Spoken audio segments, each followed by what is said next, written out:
बस स्थानकावर गर्दी पाहून राजेश रिक्षामध्ये बसला. आज तरी ऑफिसला उशीर व्हायला नको. आज खूप महत्त्वाचं प्रेझेंटेशन द्यायचं आहे. हा एकच विचार त्याच्या मनात सारखा घोळत होता.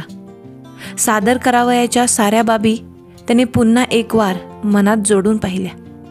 सगळ्या वस्तू आहेत ना याची खात्री करून घेतली आणि तो थोडा निवांत बसला.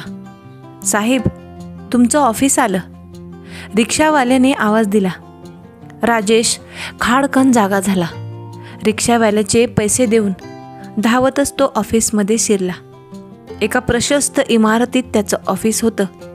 2 वर्षापूर्वी कॉम्प्युटर इंजिनियर म्हणून त्याची नेमणूक झाली होती आणि आज बरोबर 2 वर्षांनी त्याला नव्या प्रोजेक्टसाठी प्रेझेंटेशन द्यायचे होते. तसा बॉसचा हुकूमच आला होता म्हणा. राजेश साहेब म्हणाला. राजेश साहेब, तुम्हाला साहेबांनी बोलवले. शिपायाने निरोप दिला. आज पुन्हा ओरडा खावा लागणार बहुतेक, राजेश मनातच म्हणाला आणि तो बॉसच्या केबिनकडे निघाला. केबिनच्या बाहेरूनच त्याने आतला अंदाज घ्यायचं ठरवलं आणि तो क्षणभर दरवाजाजवळ रेंगाळला. अरे चक्क हसण्याचा आवाज, असा विचार करत त्याने दरवाजावर नॉक केलं. मे आय कम इन सर, राजेशने दरवाजा उघडत विचारले आणि क्षणभर त्याचे डोळे बॉसच्या खुर्चीवर खिळून राहिले.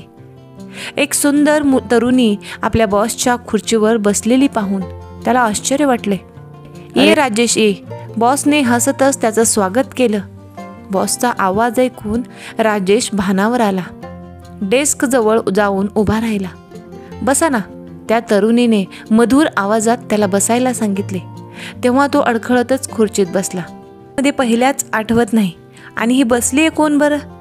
याआधी बॉसच्या खुर्चीत राजेश विचारात गढून गेला होता.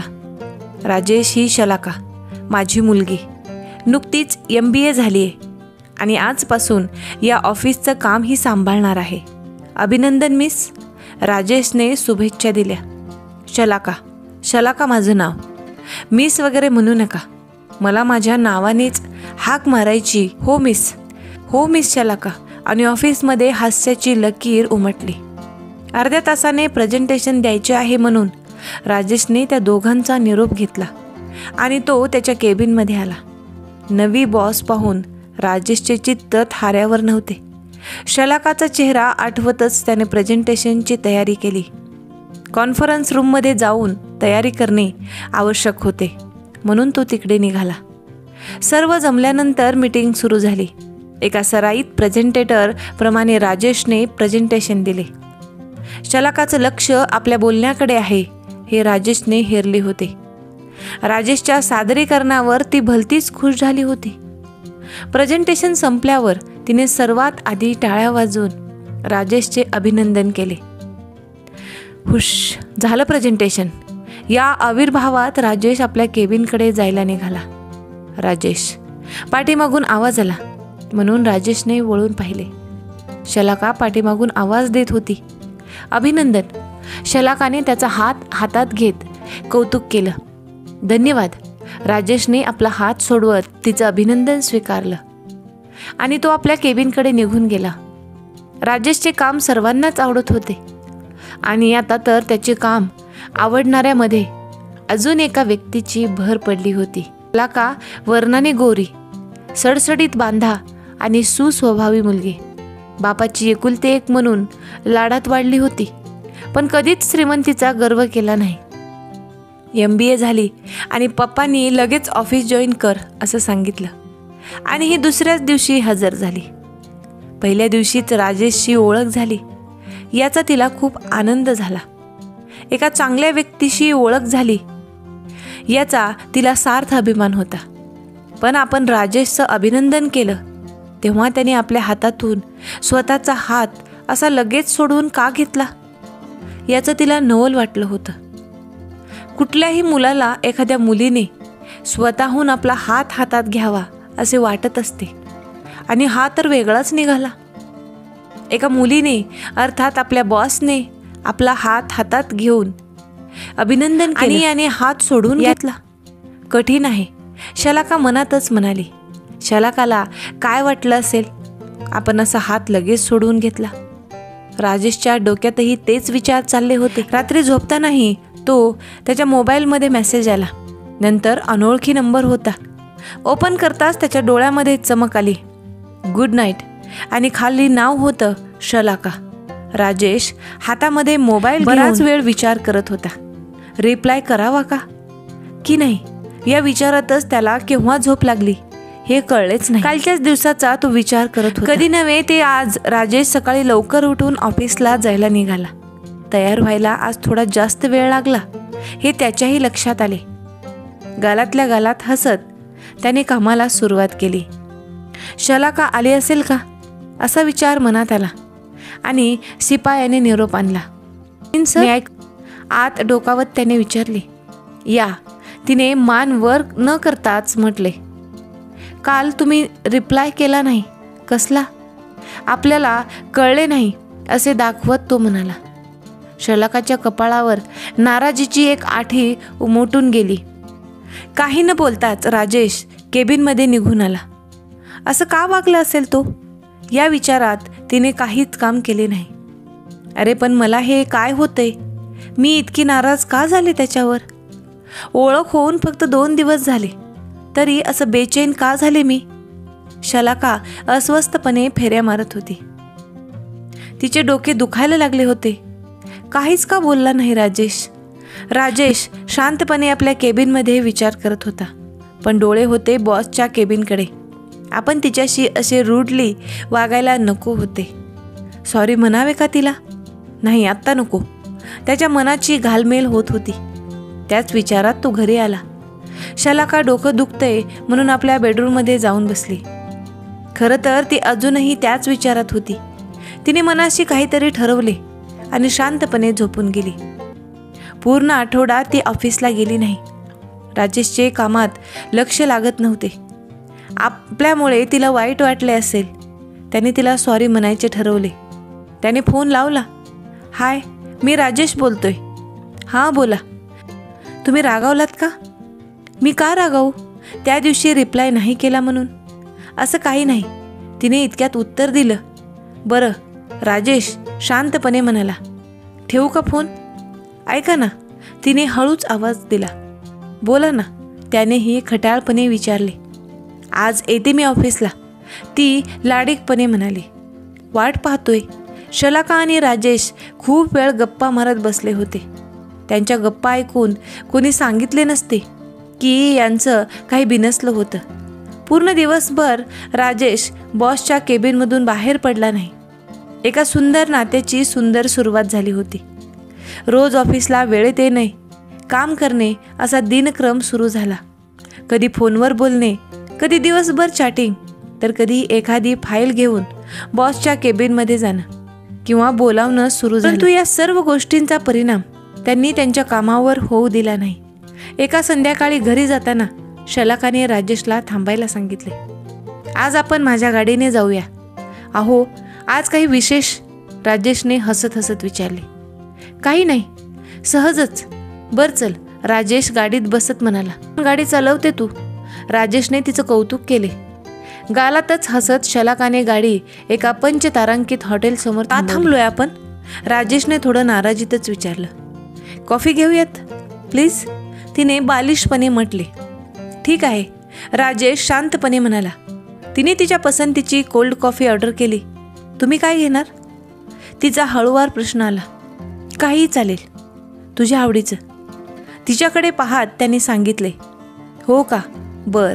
ती खट्याळपणे हसली. एकमेकांना समजून घेतलं तरच नात्याची वीण सुंदर विणली जाते. राजेश आणि शलाकाचं नातं असंच फुलत होतं. एकमेकांशिवाय करमेनासं झालं होतं त्यांना. फोन, चॅटिंग, फिरणे सुरू होते, पण दोघांनाही आपल्यात काय नाते आहे ते कळतच नव्हतं.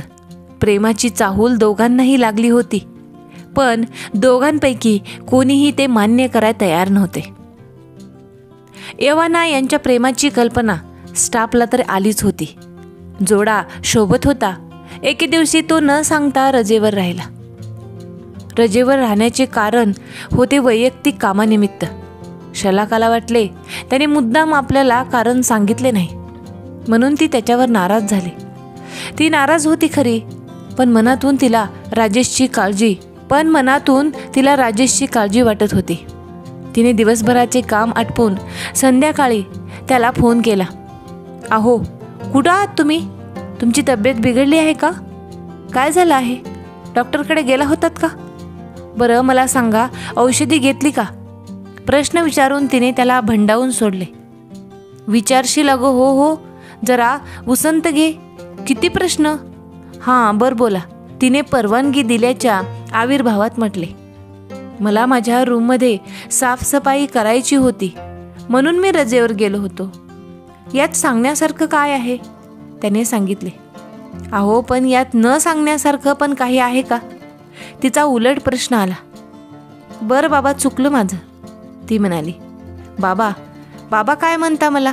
बरं बाई, चूक झाली, राजेशने चिडवत म्हटले.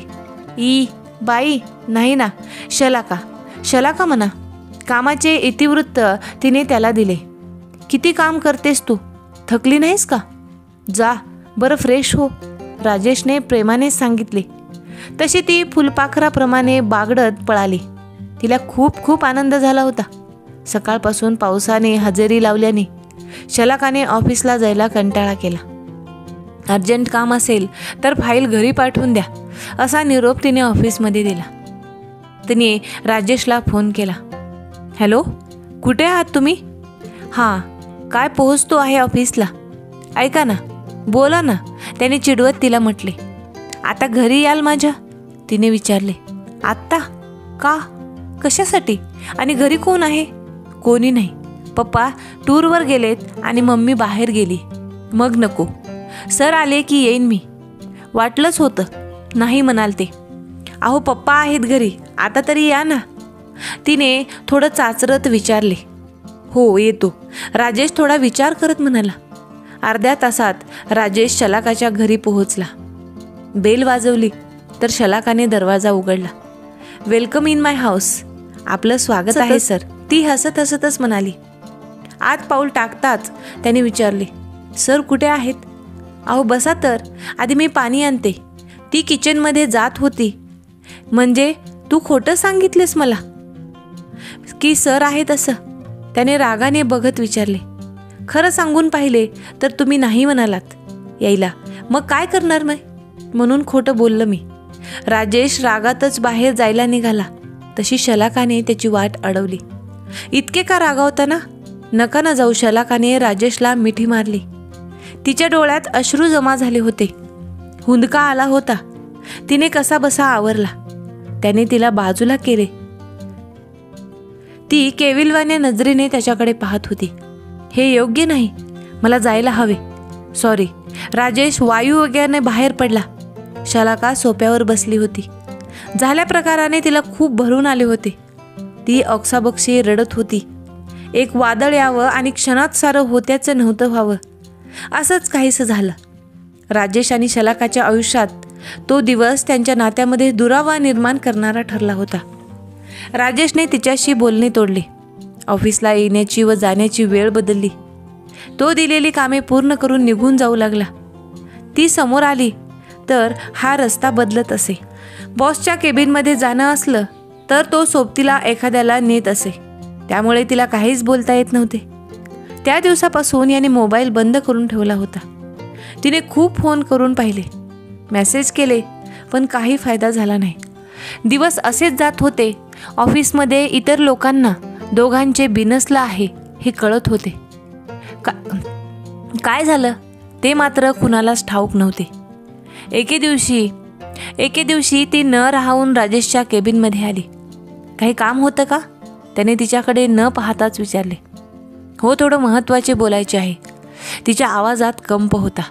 बोला ना, त्याने सांगितले. बोला ना, त्याने सांगितले. नाही, इथे नको, बाहेर जाऊयात का? नाही, जे असेल ते इथेच बोला. सॉरी, तिचा आवाज जड झाला. मला माहिती आहे मी असं करायला नको होतं, पण शिक्षा द्या, पण असं रागावू नका. तो फक्त ऐकत होता. आजवर मी माझ्या मम्मी पप्पांशिवाय दुसऱ्या कोणाला इतका जीव लावला नाही. पण खरं सांगते, आपल्या पहिल्या भेटीतच तुम्ही मला आवडलात. मी फक्त आपल्याला एकांतात बोलता येईल म्हणून खोटं सांगितले. तिला वाईट वाटले. त्याने तिच्याकडे पाहिले.